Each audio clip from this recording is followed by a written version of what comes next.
Welcome along, my aspiring allies, and thank you for joining me on this most recent episode of the Speaking of Inclusion podcast.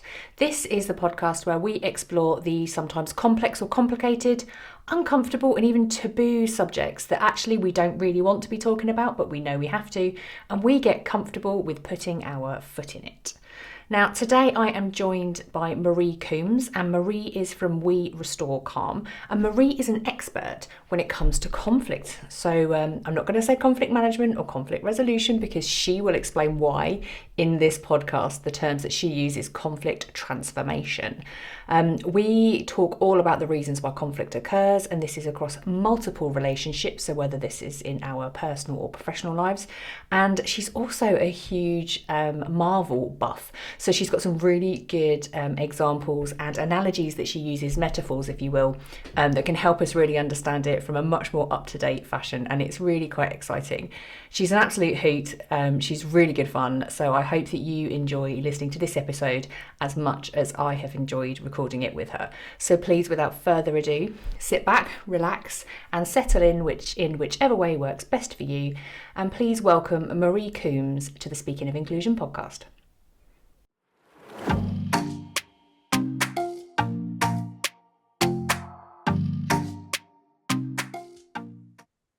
Yes, in true Marie style. Read your email last week. I thought, shit, I've not replied to you this morning. No, that's all right. I mean, I just assumed you were coming because you hadn't said no. So I'm like, and you'd either join me or you wouldn't. So I'm super relaxed. Me too, mate. Me too. Although I do have this nasty That's the habit. trouble. I know. I do have a nasty habit of somebody asking me a question, my brain just going, I've forgotten everything I've ever learned in the last 45 years. Yeah, it's funny how that happens, isn't it?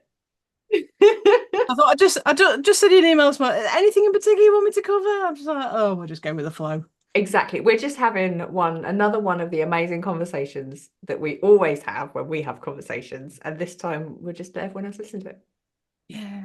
They Yeah. might never listen to us again. They might not. Yeah, that's true. This could just be like, the end of our reputations forever. Or that could be catastrophizing and it could go brilliantly. I don't know, one or the other. Do we care? No. No, not really. No, absolutely. Just in case I end up putting this in the edit. Yes, I absolutely can. Yes, of course we care. But this is also the learning opportunity in that we also know how damaging perfectionism is, and Hmm. that's not what we're going for. So we're role modeling. Oh my God, we're doing that walking the talk thing that people talk about. What's that about? I know. I've had my haircut specially. Oh, beautiful. Yeah. Very nice. A Do little you know, I'm scared getting by mine how done on Wednesday as well. I was a little bit scared by how much hair was on the floor. Okay, so have you had a lot of then? I can't remember what it looked like before. Down to here. Oh, okay, so a lot then. Wow. Again, okay. So just in case, again, if this does make it into the edit, in case I just decide to stick everything in from the very beginning. Um, Marie had, so what were we saying about collarbone length hair? Yeah, Is that back where down we to here. were?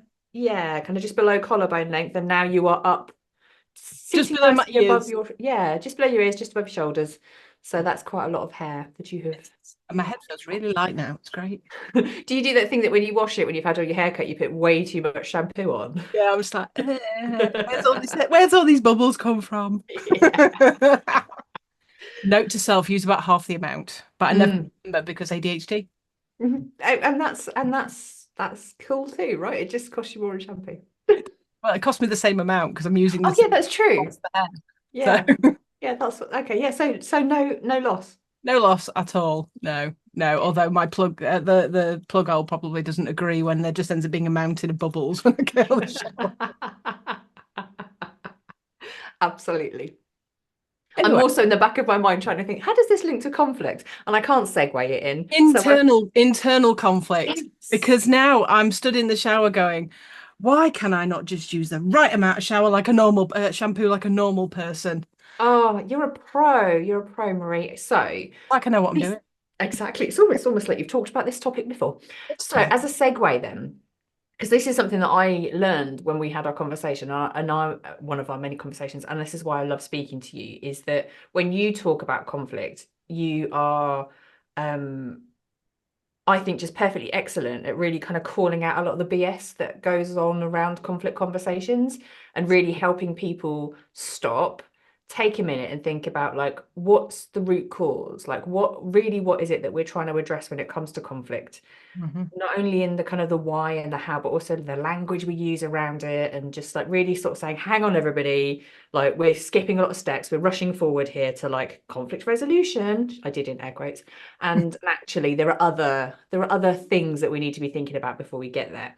And I think this is one of those things that I really wanted to kind of open up for other people to get that window into your brain and how you see things so that in a good way, It's scary. Could be brilliant. Who knows? on the precipice of genius.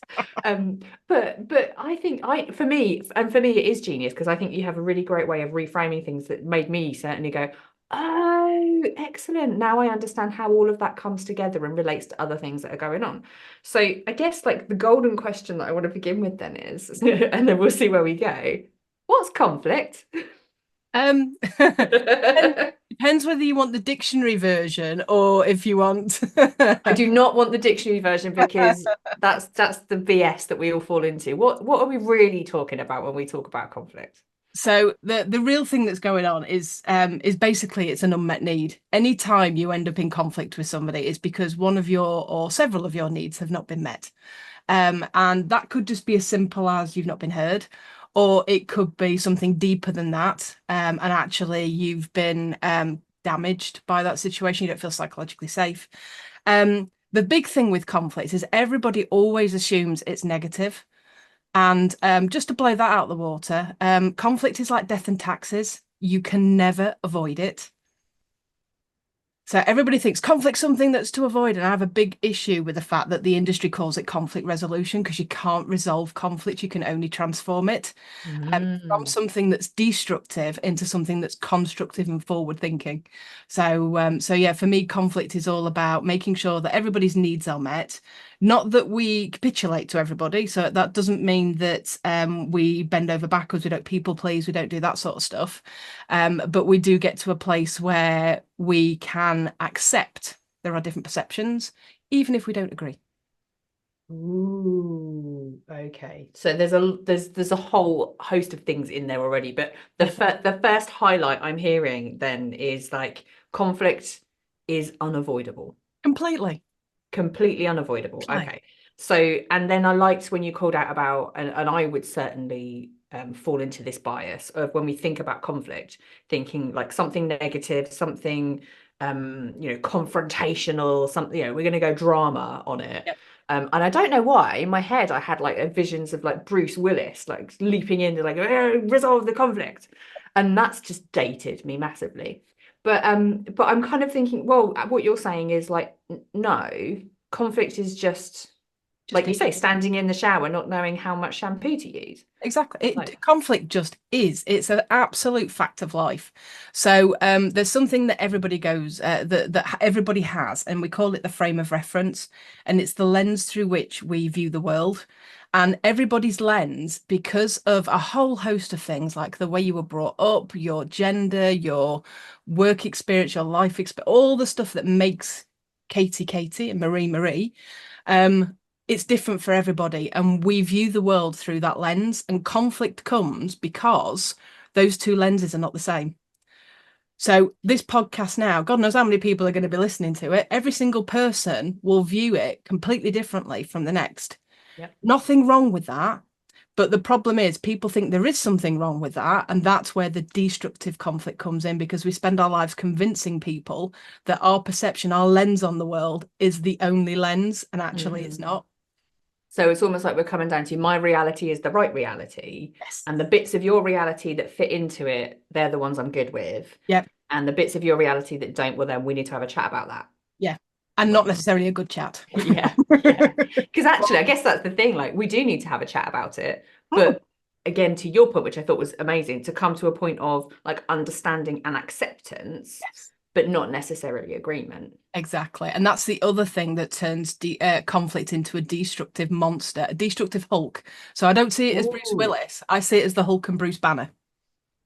Oh, so today we're going Brucey. Brucey, Oh, Brucey with Brucey our conflict. bonus. Yeah. Oh, yeah. So I was going to say, how many Bruces can we get into one conversation? Okay, So, so sorry, I clattered into your metaphor then. So talk to us more about Hulk and Bruce Banner. so the Hulk for me is the deconstructive side, the destructive side. It's the fight or flight mechanism. It's the I don't like what you're saying, and I'm really going to make you pay for the fact I don't like what you're saying. And then you've got the Bruce Banner, which is the okay, there's a different perspective here. Um, don't agree with it, but actually, I'd like to understand a bit more about where that's come from. I'd like to maybe talk about that, and that might change my perspective. I might walk away going, actually, nothing's changed, but I've learned something from that conversation. And for me, they are the two sides of conflict. One's the destructive, one's the constructive, and it's all about the willingness to listen and understand even if you don't agree. And everybody thinks that everybody has to agree with everybody else. And I see it all over social media. This is where the keyboard warriors come out. You must agree with my perspective. No, I don't. I have to Mm, accept there is a different perspective, but I don't have to agree with it. yeah. And that in itself, what I know you were saying about actually there is no, what was it that you said? There is no resolution, there is only Transformation. transformation. And that is the piece that then sounds to be like, well, that's a transformation, which is actually we're not going to get to a place where maybe we're in the same spot together, but we can acknowledge that we have adjacent spots. Yes. And I can see your space and you can see my space and we know what's going on. Yeah. Yeah. But walking away from that, having not destroyed the relationship just because they don't agree with you, because you have to accept there's the acceptance of the different perception, but there's also the acceptance that not everybody's going to agree with you. And actually, that's okay because it'd be boring if we all agreed. Yeah, So, totally. I mean, 100%. Otherwise, well, then we're just clones, aren't we? And then exactly. then what's the point, really? Exactly. Yeah, then it's a dull life. Okay, so that makes a lot of sense. So, and I was just kind of running that analogy when you were saying about Hulk's like the fight or flight. So it's like, okay, so I can respond like really aggressively and go into fight mode and be like, I'm gonna defend myself. Or Mash. then I guess, yeah, then there's I can respond very defensively as well, in that. And sometimes defensiveness can be also like that passive aggressive Of course it can. as kind of style. I know that's Microaggressions and stuff like that. yeah, exactly. And then I guess there's the space in there as well for like the freeze where it's just like, oh, I'm just not gonna get involved in this. Don't know how to deal with it. Yeah, Oh, gonna bystander back theory. away.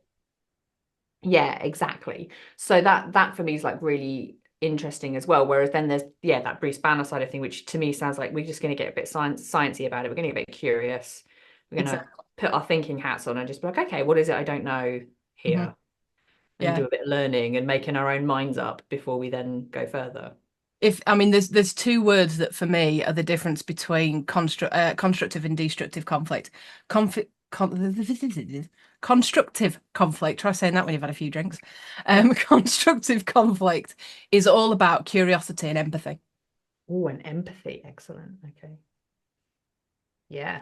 So explain how those two things come together then in your understanding of conflict. So for me, the curiosity is all about the seeking to understand. It's all about the can I accept what somebody's saying? Does it fit within my frame of reference? Does any of it fit within my frame of reference? And what do I do with the stuff that doesn't? So that's the curiosity piece. Mm. And coming from a place of curiosity naturally turns a situation into a more constructive one. Because if you think about, if I said to you, what are you doing in a destructive way versus a, what are you doing today? In a curiosity way, the tone change completely shifts how the conversation is going to progress. There's Mm. a total and utter shift there. So just having curiosity in your mind naturally changes the tone, the language, the pace, the focus, all of those things in terms of conversation. It's a massive part of that. The empathy piece is there's a lot there. I don't know if you've ever seen the Brené Brown video that talks about empathy, where she talks about four qualities of empathy being perspective taking, staying out of judgment, recognizing emotion, and communicating emotion. Those for me, if you do all four of those things, you will always have constructive conflict from your perspective. It may not be received constructively because it depends on the other person doing the same, but from your perspective, you will walk through life being relatively constructive 99% of the time, shall we say? Mm. Because And staying what out of judgment means not applying, sorry, staying out of no, no, judgment no. is not applying your frame of reference, accepting, yeah, Yeah. recognizing that in that moment that is their truth. Don't have to agree with it. a truth, but also that piece about, you know what, I can see this is really tough for you. I'd love to know more about that. Mm. That is a total shift from what you're crying for. Yeah. And actually, then that for me immediately says like two things actually. There's that de-escalation piece of it's really hard to get like aggressive, defensive, agitated about someone who's coming to you going, "Oh, that's really interesting. Can you tell me more about Yep. what makes you feel that way?" Yep. Or can you help me understand your perspective? It's really hard to get aggy back at someone when they're doing that. So So that feels like okay, immediately we're kind of keeping those emotions in check. Um, and then I was going to say the second thing, but of course, because I've got menopause brain, the second thing has momentarily escaped because that I helium didn't balloon write will it come down. back, don't worry. Oh, that was it. It was the own personal kind of conflict, I guess, internal conflict that can come out of it. Because actually, when we feel we have to defend our position, we're going to bring a lot of heightened emotions in. Whereas actually, what I'm hearing from you is if we just pop that to one side for a minute, Mhm. really take some time to understand, and actually that lets down a lot of the discomfort, I guess, and heightened emotion that we might experience because we're literally just listening to understand rather than listening to defend. Yeah, And we're like we're hearing things differently, and that actually takes a lot of pressure off, doesn't it? Because you don't have to sift information to try and find the bits that match or don't match. You're just hearing. exactly. Exactly. I think it's Stephen Covey that said, "We spend our lives listening to respond, not listening to hear." Yeah, And that's yeah. what we're saying. You listen, if you spend more time listening to hear, actually, you will find yourself either drifting past conflict because you're like, you know what, not my organ, not my monkeys, or the situations that you think are going to be conflict based or destructive conflict based Mm. actually become quite productive. Yeah, yeah.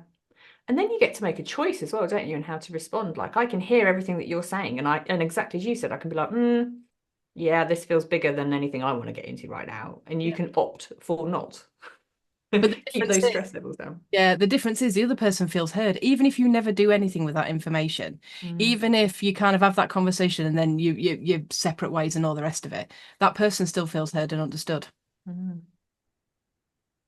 And I guess with that, then in turn, kind of perhaps lead to any future conversations, regardless of whether they're rooted, well, I guess everything's rooted in our frame of reference, isn't it? But any kind of rooted in any form of conflict, it just leaves a less unpleasant interaction with another person for them to go, okay, well, we came from really different perspectives, but they heard me. So now I will probably raise things with them again in the future, and it will change their approach, their frame of reference towards you. Absolutely. Yeah. Yeah, Okay. there's Wow. there's a thing in conflict theory that talks about my behavior affects my attitude, which affects your behavior, which affects your attitude. And if you can make that a positive cycle rather than a negative cycle, that's how good relationships are built. Yeah, yeah. And actually that harps back to something that is kind of on my mind when you think about actually and I talk about it through the lens of allyship, but actually I think it's applicable everywhere in the sense of like the only thing you've really got control over is yourself. Exactly. Like and even when I don't have control over my thoughts, I do have control over my behaviors and my words and how I turn my thoughts into actions, which is what you're saying. Mhm. And then those are the things that are then handed off to someone else who then is responsible for their thoughts and behaviors. And that's not for me to try and control. Yeah. And this is actually something that I learned. It was actually someone else's podcast about relationships, like personal relationships, and it was just something in there about are you a manipulator? I was like, of course I did that. No, I'm not. Of course I'm not a manipulator. And then it trying to remember her name, which will come. Oh gosh, I should have written that down. It will come to me at some point. Um, and it was really all around actually if you are someone who changes your behavior to elicit a certain response from someone else regardless of what that response might be, that's manipulation. Absolutely. And that's like, okay, this is really curious. So actually the only thing I really need to be taking care of is myself, and Yeah. I need to allow another person to be adult enough to take care of their stuff, otherwise Mhm. I'm disempowering them and manipulating them. Yeah. And it really reframes things, doesn't it, in the sense of, well, actually, if this is all I've got to worry about, I just have to be really clear on what is my frame of reference. Yep. and for all of the reasons you said, like, so who am I? What do I stand for? How has my experience been shaped? Because again, that's all within my area of control. And then be clear on that, and then decide, well, how am I going to quite paradoxically put all of that to one side and just be present to hear someone else's piece where they've done their work, Mhm. and then figure out what we want to do with it. Exactly that. And the number of times, I mean, I've got a number of conflict coaching, so I do a lot of one-to-one work where people are in conflict with other people, but they don't necessarily want to, so they don't necessarily want to sit in a room together and talk to each other, but they still want to do something.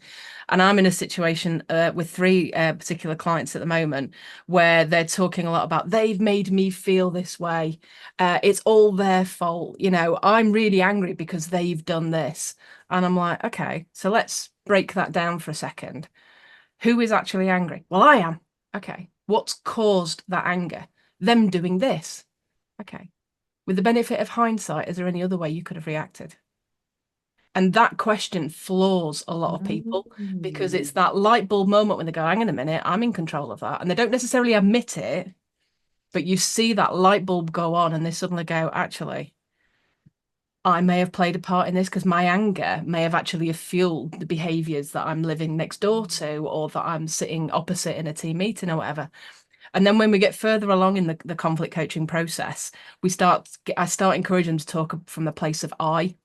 I feel like this because, not you've made me feel like this. I feel like this because it's all about accountability and ownership.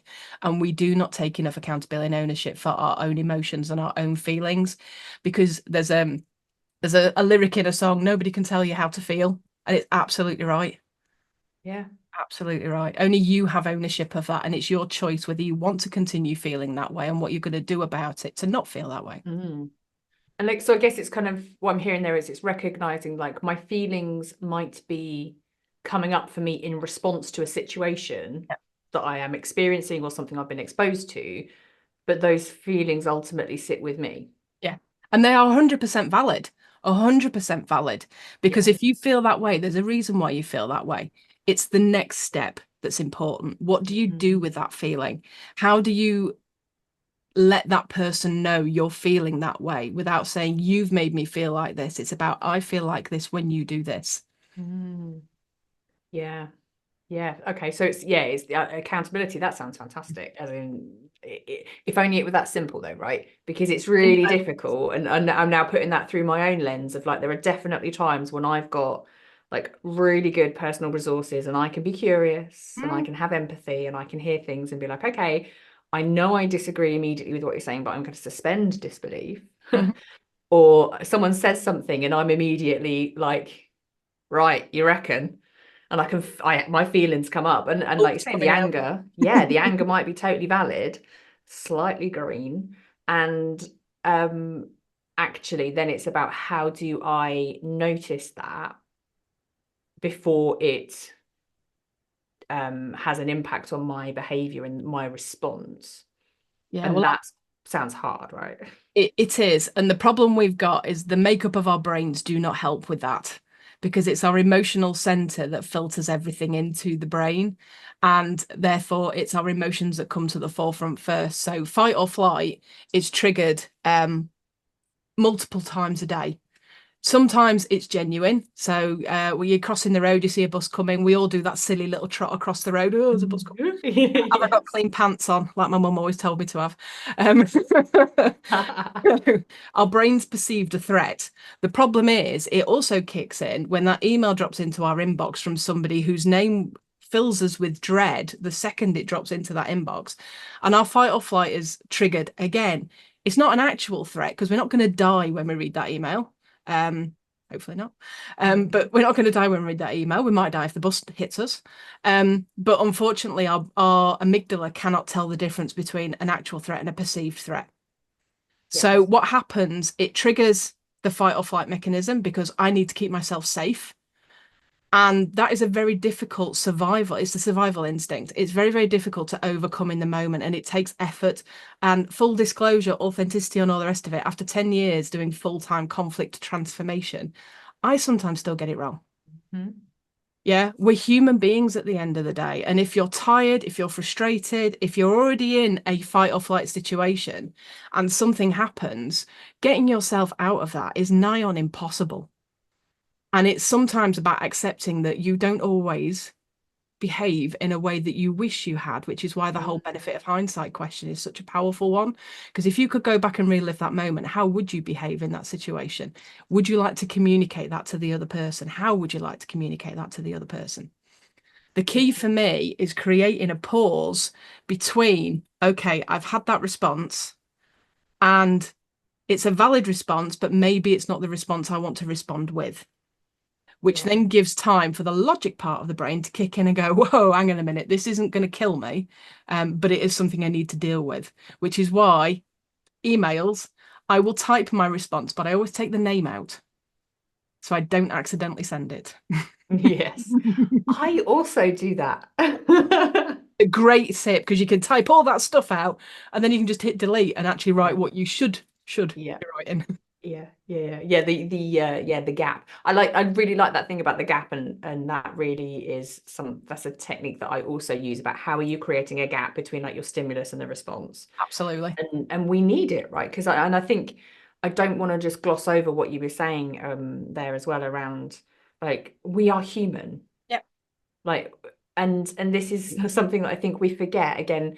We kind of briefly mentioned at the very top of the conversation around like this thing about perfectionism and people pleasing, and like we have this absolute, I guess must come back to the fight or flight thing again Of around course. we have to be perfect because we don't want to be kicked out by our gang. We don't want to not have the protection from death, which we hopefully don't need the way that we used to when we were a lot more susceptible to actual death. Yeah. Um, but yeah, so if our brains don't know the difference and our brain influences what happens physiologically in our body and our feelings and our emotions, then we have to interrupt that, don't we? We have to create that space in between.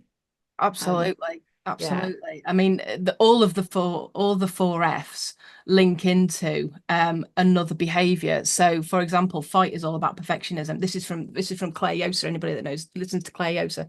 So fight comes from perfectionism, fawn comes from people pleasing. Freeze is all about paralysis. It's all about, I don't know what to do in this situation. And flight is procrastination. I'm not going to deal with it today. I'm going to run away from it. But unfortunately, I'm going to have to deal with it tomorrow. And because I put it off, it's going to become destructive because you've spent 24 hours thinking about it, thinking about I'm going to have that conversation. You're going to come in defensive because you've examined all the worst case scenarios that are going to have in that situation. I'm all for preparation, but not for procrastination. Absolutely, yeah. And sometimes preparation isn't possible, is it? Sometimes we do get caught and we have to, I guess, practice this because as with everything, it's not like an iPhone update where I get plugged in overnight. All of a sudden, I know all of this and I'm going to be great at it. Hmm. Like all of this stuff is work and practice. It is. And yeah, so can you said there was it Claire Yosa? Yes. How are we spelling that, please? Because I'm going to put that in the notes. JOSA. Thank you very much. Because I think that might be something that people might want to go back and have a look at in terms of a resource. So fight, flight, Freeze. freeze, and fawn. She talks about it in terms of the four P's of imposter syndrome, but it relates very closely to internal conflict because imposter syndrome is a type of internal conflict with yourself. Oh, say more about that because I know that a lot of people, we like to trot that out as a label, David. Oh, it's my imposter syndrome showing up, and I recognize that sort of language as one of my personal triggers. Yes. Because I think there's a lot more to it than just these flippant like, oh, Massively. I'm feeling a little bit of discomfort, or I'm a little bit anxious. It'll be my imposter syndrome. Yeah, So what's your take on that? yeah, it's like the whole, I'm having a bad day, I'm a bit depressed. No, you either have depression or you're having a bad day. You're not, it's like being a bit pregnant. Yeah. Sorry. Sorry. Right, okay. ADHD. But Good, yeah, good example. going back to the four P's. Yeah, so I massively encourage anybody to read Claire Yosa's work on this because she's done fabulous work. But in terms of that internal conflict, it is about so there's kind of, for me, there's two levels. There's the self-confidence or lack of, and lack of self-esteem, and then there's imposter syndrome. Imposter syndrome is identity level. who am I to do this? As opposed to, you know what, I've got to do a presentation. It's a bit scary. Yeah, there's a big difference between the two. And I'm not belittling for 1 second anybody that sits there and thinks that they have imposter syndrome, or anybody that sits there and thinks imposter syndrome is just self-confidence. But for me, the imposter syndrome is much more deeper seated. It sits within our frame of reference. It sits very much with the who am I? What are my beliefs and values? What is it about this situation that is really scaring me on a human level? Whereas self-confidence is more about what's scaring me on a professional level. Okay. That I think is really interesting to understand. Yeah. And the whole frame of reference thing in terms of all of this is fascinating because like I said right at the beginning, conflict is not something we're taught. I grew up in a very, very conflict averse household. My mum would avoid the conversations until it got to a point where she couldn't anymore and she would turn into the Hulk. That's probably where that analogy's come from. And I love my mother to bits, but I was taught how to deal with conflict as being something to run away from and then blow up in the face of. Mm-hmm. So when I was trained as a mediator back in 2014, just celebrated my 10-year anniversary. Oh. When I was trained as a mediator in 2014, and I'm sat there going, I don't actually have to deal with it like that. I can actually say, I don't agree with this.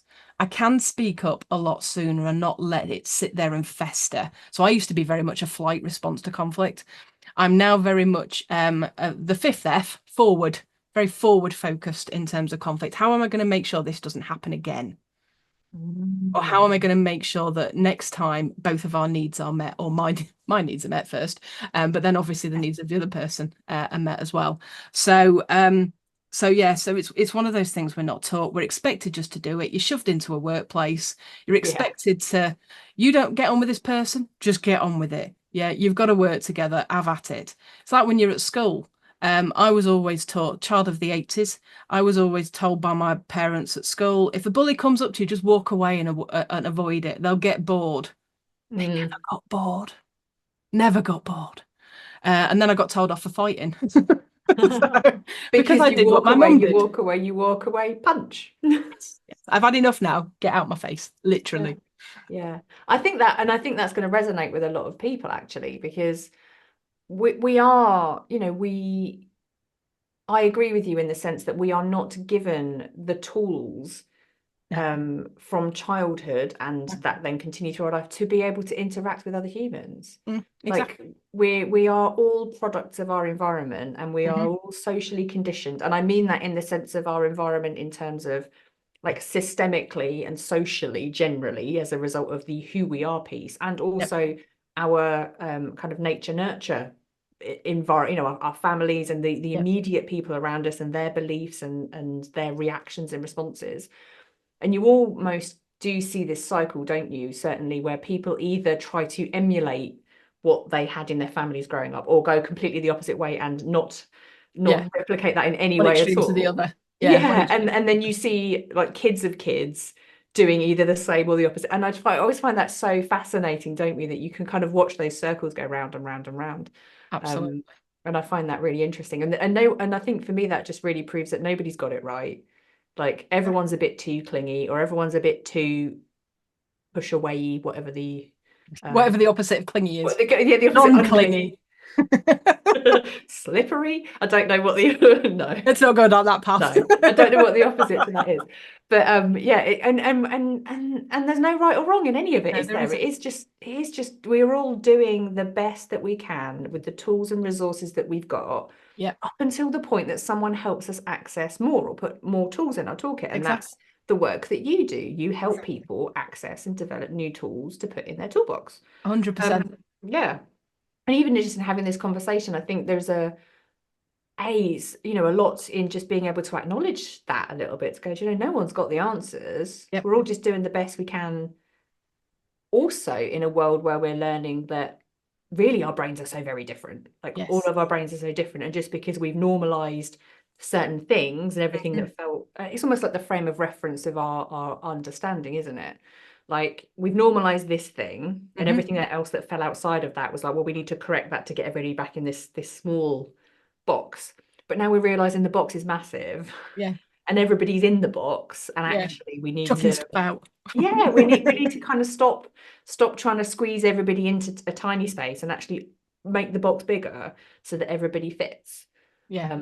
And I think that I can also understand that's one of the reasons why people struggle so much at the minute and have so much internal conflict. Yeah.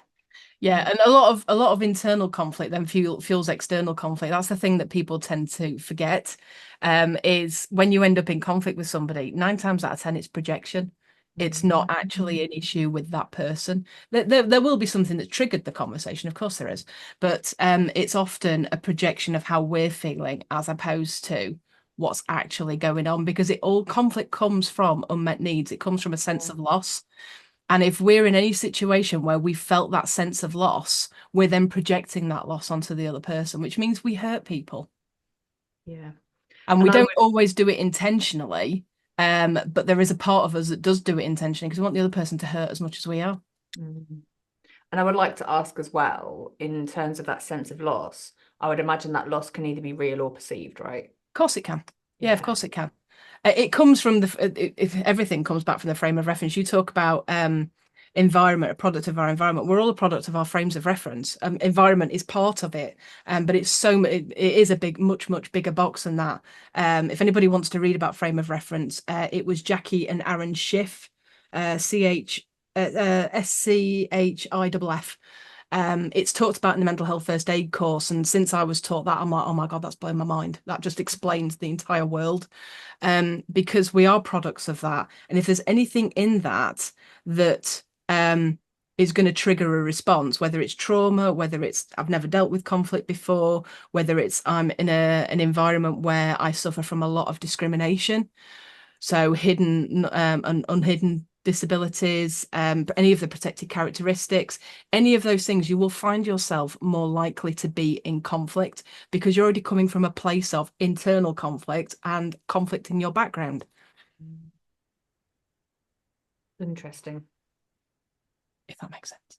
I mean, it's huge, isn't it, Yeah. really? It makes complete sense. And it's huge. And it's one of, I think it's one of those topics that likely people will have to keep coming around to, because it's not I'm as if, still learning. yeah, we can just pop the lid on this and go, oh, that's why. And everybody will forevermore get on, Yeah. because we also know if that were the case, we probably would have mastered it by now. Exactly. I keep saying that what I do is one of the few jobs where I'm actively trying to make myself not needed, but it's never Yeah. going to happen. Yeah. Yeah. I guess as long as there are people, there will be conflict is a constant. It It is is. to be We can't expected. avoid it. No. And just to touch on as well, like the two things that are kind of rattling around in my brain a little bit are, oh, three things actually, are actually when you were saying like conflict, people can view it as a negative thing, but I guess we also have like positive conflict. Absolutely. That must be something that is experienced. So how might that manifest? So constructive conflict is you're in a team meeting and you're talking about ideas and you're talking about where could we take this team next? Where could we move this change management project to? How can we deal with this situation? And everybody's throwing ideas in the pot and they're going, oh no, don't like that. Let's tweak this a little bit. Or actually, I like this bit over here, but I don't like this bit over here. That's constructive conflict because all conflict is a disagreement. It's how Mhm. you deal with it that dictates whether it's destructive or constructive. So, any situation, even the walking in the office and not saying good morning to each other, going back afterwards, I said good morning to you, you didn't hear me, or you didn't respond, everything okay? That opens up then a conversation into constructive conflict because, well, actually, no, I have my headphones in. Really sorry. Well, you shouldn't have your headphones in. I know I shouldn't, but I like to block the world. How's things going for you? And it builds the relationship. Every situation has the potential to go in either direction. It's how we respond to it that Mm. dictates which direction it goes in. So, for example, the coming in the morning and not saying good morning to each other, most people will probably go back and sit at their desk and go, God, what have I done? What have I done to upset them? They won't think that actually that person might have had a rubbish journey into work that morning, or they've had an argument because their kids have decided they no longer want to wear shoes ever again, or, all of these Yeah, kind of things that people life go stuff. through. Yeah. Yeah. But because our frame of reference is, well, I say good morning and they didn't say good morning back, we don't think that there's a different frame of reference.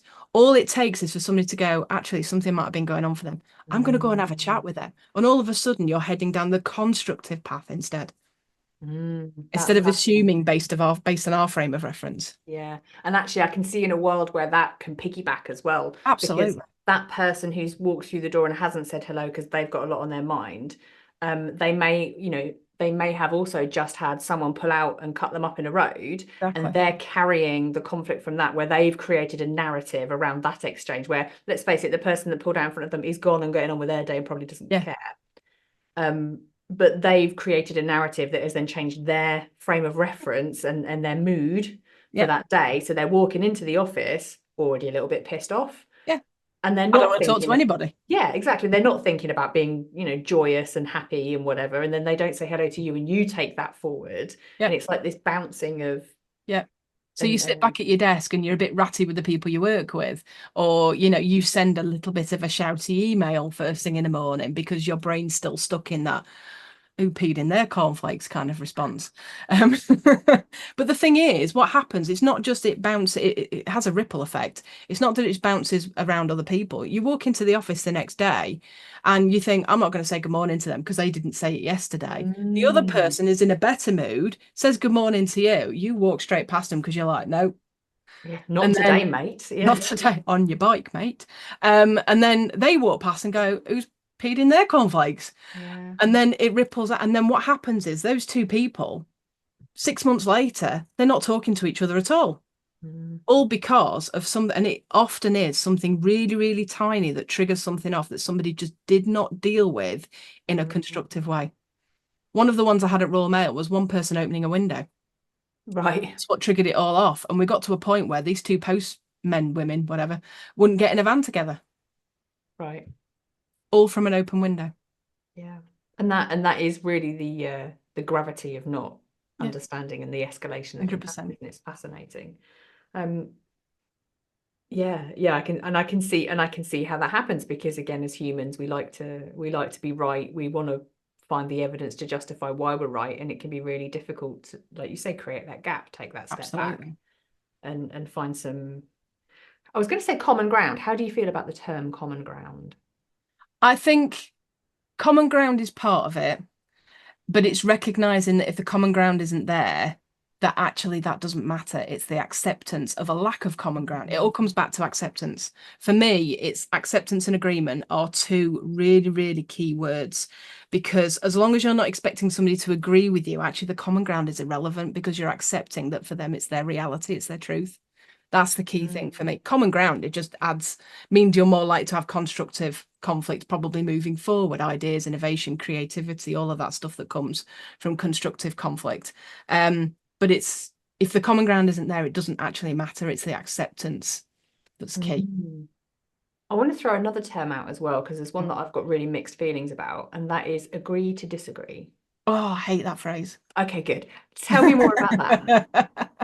So for me, agree to disagree is basically saying, I've listened to you, but I don't care. Acceptance is, I've listened to you, I've accepted that that is your truth. I don't agree with it, but I accept that it's something that's really important to you. And that for me is the difference. Agree to disagree is, yeah, okay, you've got your opinion, I've got my opinion. There's the door, off you go. Mm. Yeah. Whereas acceptance is, agree to accept is probably the way I would phrase it instead. Agree to accept each other's perspectives, but we don't have to agree. And actually, that's okay. Yeah. Because I often find that as a statement that gets used as almost like the full stop, doesn't it? Of a, Yes. of a we're big, big, big, big. And Yeah. again, for anyone who's listening and didn't realize what that noise was, that was me making two hand gestures like little sock puppets going at it. Yeah. Yeah, and it's kind of at some point someone goes, well, we'll just agree to disagree then, don't we? Yeah. And Which is basically, I'm done with this conversation. yeah, There's the door. I no longer wish to Off. listen. Yeah. Yeah. Yeah, so it's almost like I guess it's like the premature conclusion of a conversation that Yeah. didn't get to the point of understanding and acceptance. Yeah. To me, that's like saying, I'm not actually interested in listening to you anymore, Hmm. as Interesting. opposed to I accept you have a different perspective, don't agree with it, but that's okay. I'm not expecting you to agree with me. Yeah, That's the respectful agree to disagree. yeah. And I guess it also depends, doesn't it, on the context? Because I often Yeah, hear people using examples like, well, if I like pineapple on my pizza and you don't, like, you can agree to disagree on that, because that's like fine. you know, we can draw a line there. I don't think we need to really understand the merits of pineapple or no pineapple. No, spoiler alert, I do actually like pineapple on my Good, pizza. me too. Yeah. Yeah. And actually, now I'm hungry. I want some pineapple and cheese on a stick because that has got to Oh, be one of my favorite buffet yeah, nibbles. definitely. Quite hungry now. I need to go buy some pineapple chunks. Right. But that aside, but there are kind of things, aren't there, that actually, when we're talking about conflict, it's like, yeah, okay, things that you can just disagree on, no worries. No It's like one's, it's the bigger stuff. yeah, it's the more important things that are going to have a knock-on impact to your relationship. And I guess to some people, I'm sure they're actually pineapple might be quite triggering and that might be a deal breaker, in which case maybe that's a different conversation and But these that's ones down to would that person's apply. frame of reference. Yes, exactly. And then it is really about understanding why that's important to that person, I guess, isn't it? Exactly. And if you don't hear someone and you just shut it down immediately, you're never going to understand why pineapple is Exactly. either so great or so terrible in Yeah. someone else's opinion. Yeah. It is great though. Yeah. I love it too. Good. Glad we've got that. Yeah. So okay, so I find this Constructive conflict there. Nice bit of constructive conflict. yeah, exactly. But that's it. It's like the exploration of a topic and knowing as well, like when I said to you, like agree to disagree, because I also feel very strongly like I think that's a terrible statement It for the is. same reasons that you've explained. But I wanted to ask the question Mm. rather than assume you would agree with me or not, and to hear what you had to say, because actually I'm always looking for people that will drop me some wisdom where I'm like, do you know, I'd never thought of it that way, and I don't want to influence the response that I might get. I'm just like, tell me what you genuinely think about something, because it could be Yeah. an opportunity for me to learn something I didn't know 5 minutes ago. I mean, the whole concept of agree to disagree. I don't have an issue with the concept. I have an issue with the fact it's weaponized. Yeah, yeah, brilliant. Actually, that is a really brilliant way of wrapping it up. And generally, if I've seen it used in that way, it tends to usually come from someone that has more power in a dynamic, as well as they have the Exactly. power to shut a conversation down by Yeah. saying that. um, it's kind of unlikely that you're going to see, you know, the director of an organization talking to someone, you know, at kind of individual contributor level, you know, and the individual just goes, you know what, I'm going to agree to disagree with the fact that you want this work done, and walk up. Like, Yeah. unlikely to happen. No. Um, but whereas someone else could be like, we're going to have to agree to disagree on this, now go and do it. Yeah. You know, and that's a very different, and that's where those dynamics also come into play, aren't they? 100%. Yeah, 100%. Yeah, fantastic, wonderful. Um, I've got another thought that keeps rolling round in my head as well around unmet needs, and I just want to kind of cover it off, I guess, for my own understanding. Well, so when we're talking about unmet needs, I can also see there is that space, isn't there, where people don't, because to rewind a little bit, at one point you said I need to make sure my needs are met, Hmm. and then I need to make sure that another person's needs can be met where possible. Yeah. Um, and I thought, well, that's quite curious, because actually I can see that there are certainly people, and I know that I have been guilty of this before, where I will overlook my needs in favor of meeting somebody else's needs Yeah. to try and resolve a situation, Hmm.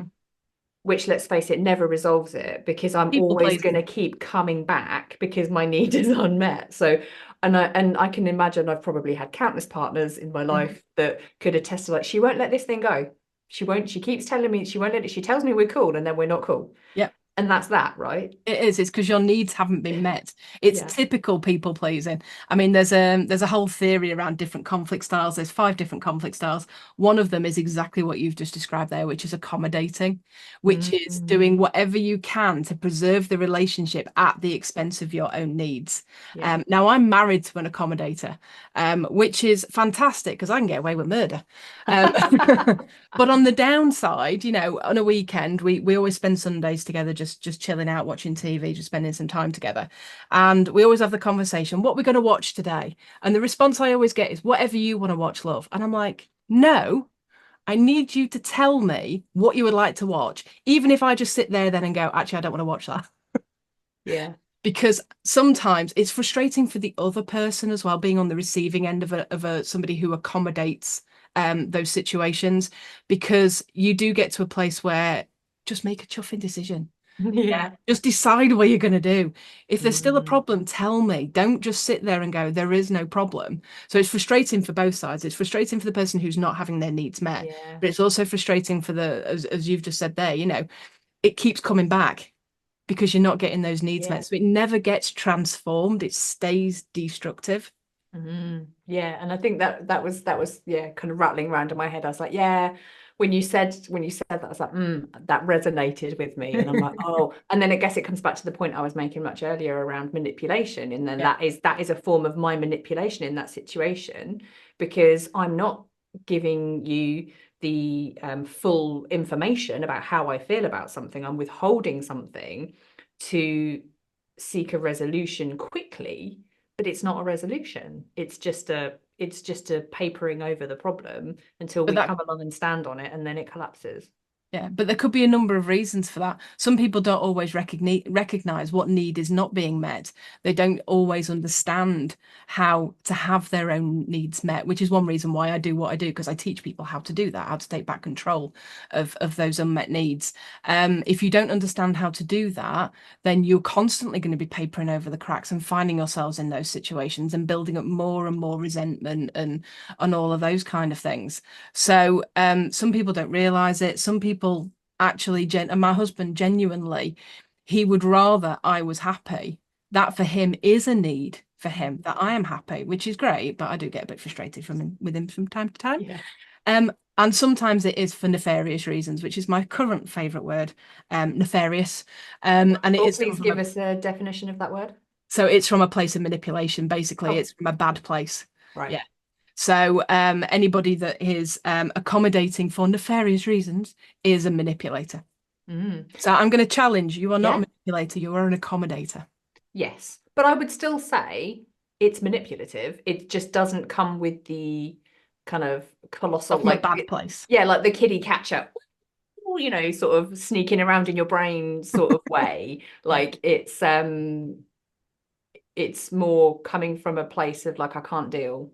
Yeah. I need it. It's I a need you. place I of need you to protection. stop. I need this to come down a few notches. Yeah. Um, and it is, and for me, it still is that it is manipulation, Yeah.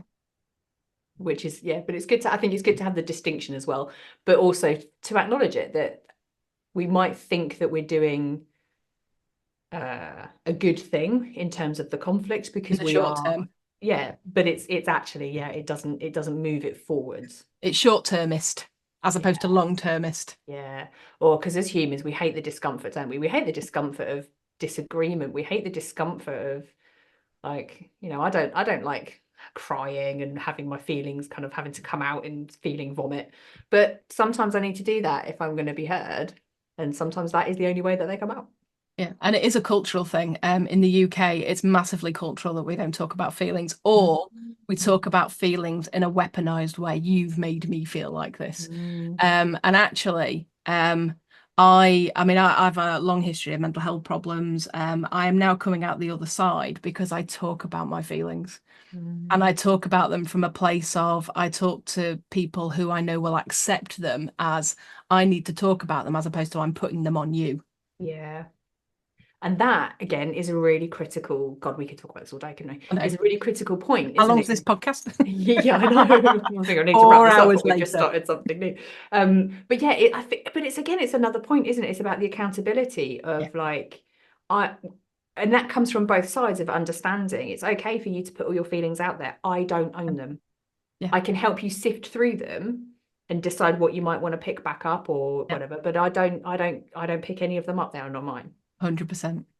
Yeah, I find that really interesting. And I wonder as well, though, because now I'm just overlaying whether there's, some of us are very connected to our feelings. So I would say, if we're talking about a spectrum of feelings, I feel like I am properly in empathic, feely territory Hmm. where I feel like I can feel everybody else's feelings as well as my own. And I have to be very careful about like Yes. what's mine, what isn't mine, and how am Yeah. I going to use this.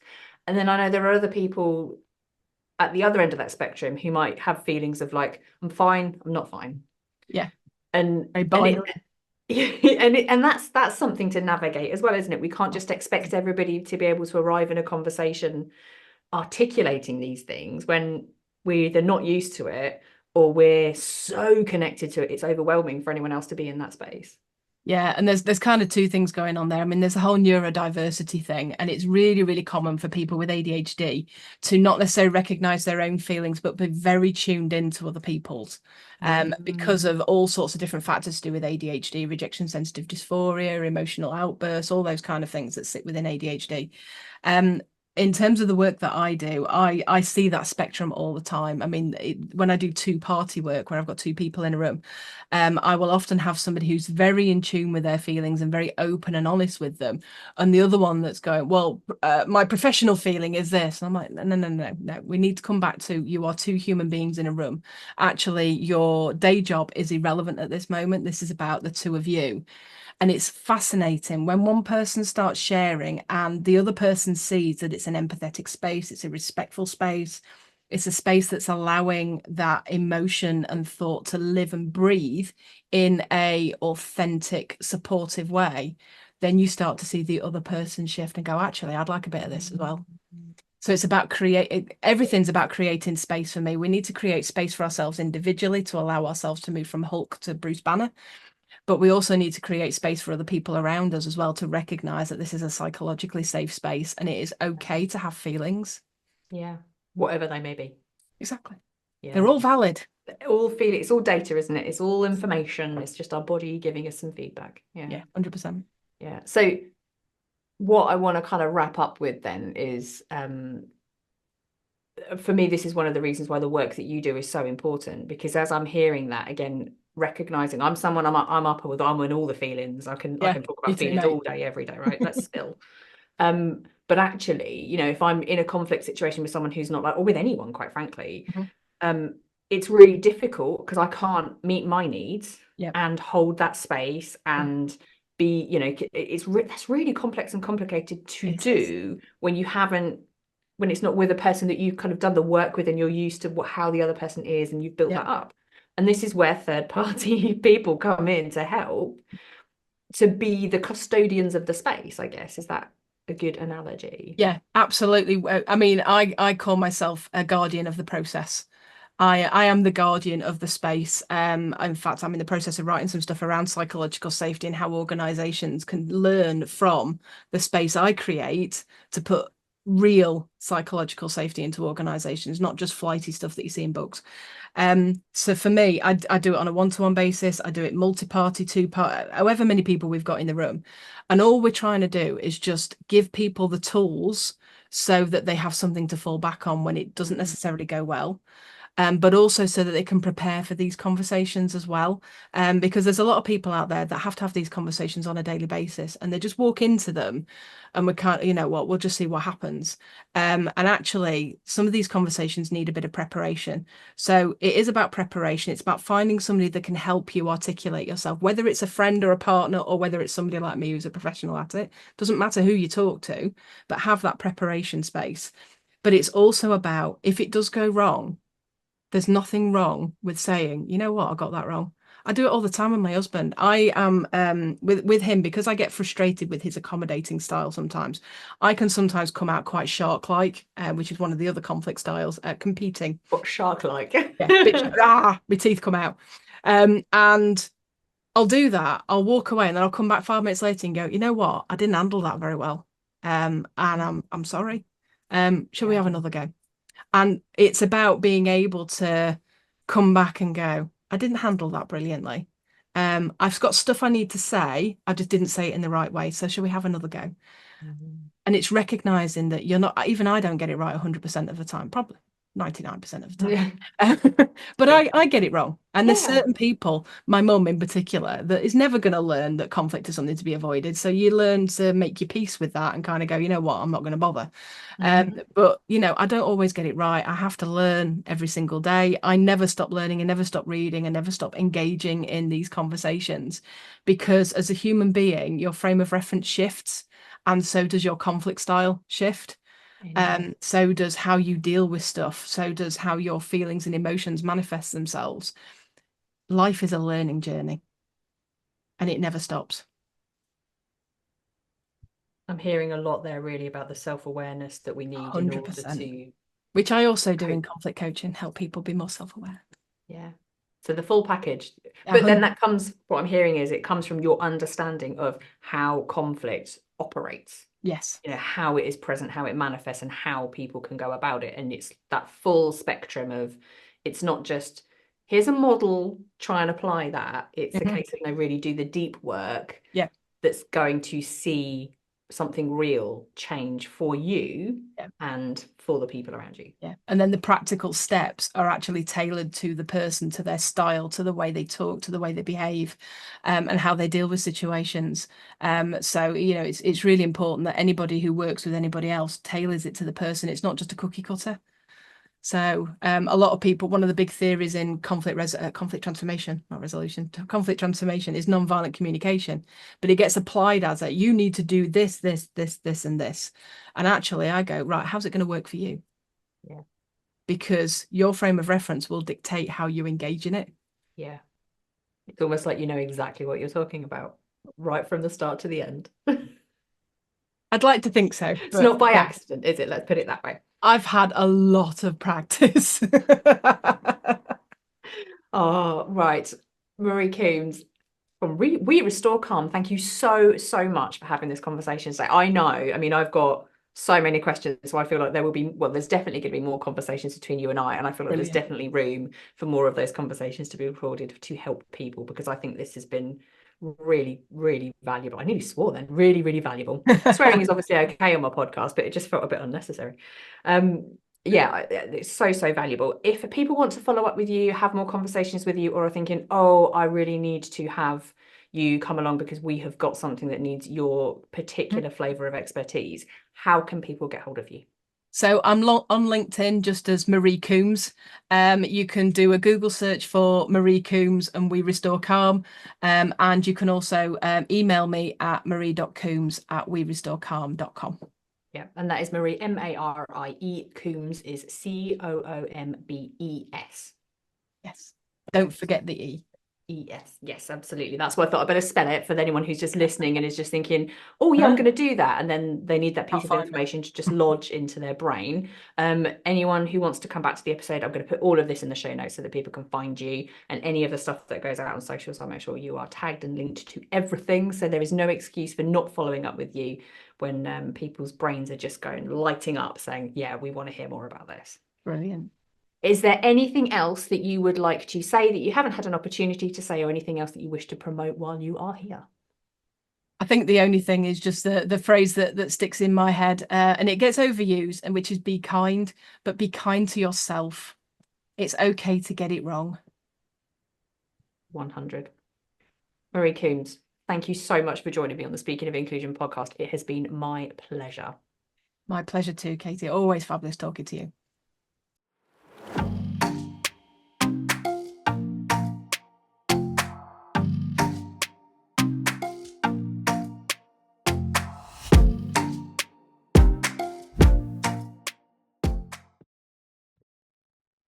Done. Super. Yeah. How are you feeling about that? Loved it. Just talk shit for an hour. Yeah, but this isn't that when someone says to me like, "How does your podcast work?" It's literally that. I'm like, I just have people along and we have a chat for an hour. Just talk shit. There or thereabouts. Sometimes it's 40 minutes, sometimes it's an hour and a half. It just depends. Yeah. Could have talked. To be fair, you know what was popping through my head? We should do a podcast together. Oh, we could pull everything apart, couldn't we? But yeah, if you ever want to do like a podcast series together, we could talk for hours. We should do like a little mini series and see how it lands. Yeah, sounds like a plan to me. What would we talk about? She says. Any old shit, mate. Yeah. Should we just call it that? Any old shit. Any old shit. Yeah. It's got to be something to do with relationships, hasn't it? Yeah.